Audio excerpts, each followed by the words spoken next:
Mən elə çoxdandır ki, bu 4 uşağı axtarırdım. İndi sizi tutacağım.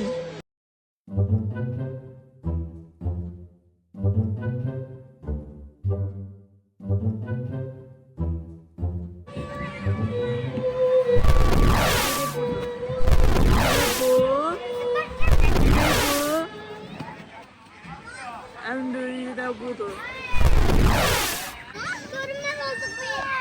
İndi bunları bir yerde tuttum. Bunlara bax, necə dəcəldilər, tuta bilmirəm bunları. Gedim, arxaları ilə tutacağım amma sizi. Qaçmayın, dayanın. Gəl indi bura, gəl dəcəl uşaq, indi səni tutacağım. Gəl bura, hara qaçırsan.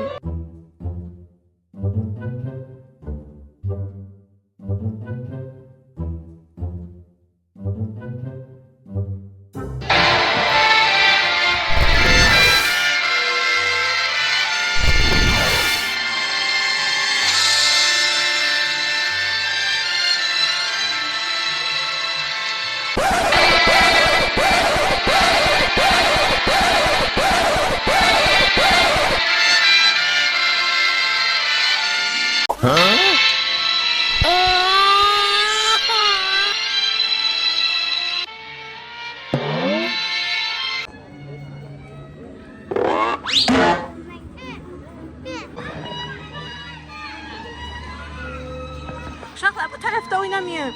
Fırtfır patəfim gəlib sizi tutacaq. Lena tutacaq səni. Uşaqlar gedin trambolinə minin. Bir də zamokunu da bağlayın, gəlib sizi görməsin. Gəlin bura, gəlin burada gizlənin. İlker, uşaqları da götür, gəl burada gizlən, burada. Zamokunu da bağlayaq, gəlib sizi görməsin.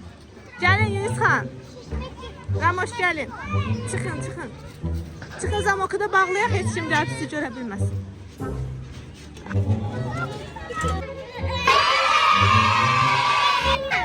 Gizlənin burada, gəlib sizi pırpır patəfim tapa bilməsin. Gizlənin burada.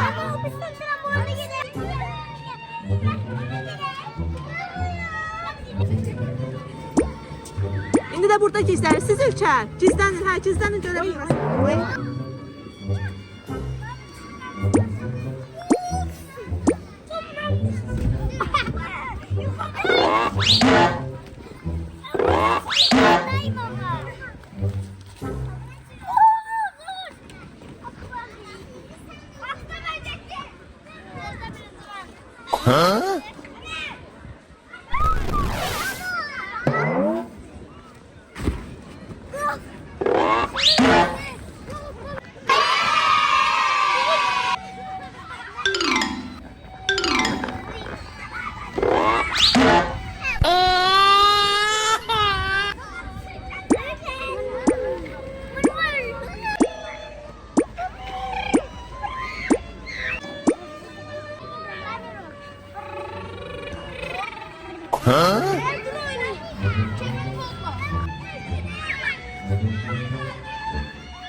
Aziz dostlar, ve burada bizi tanıdığınız sesim sonrasında bir izledim inşallah.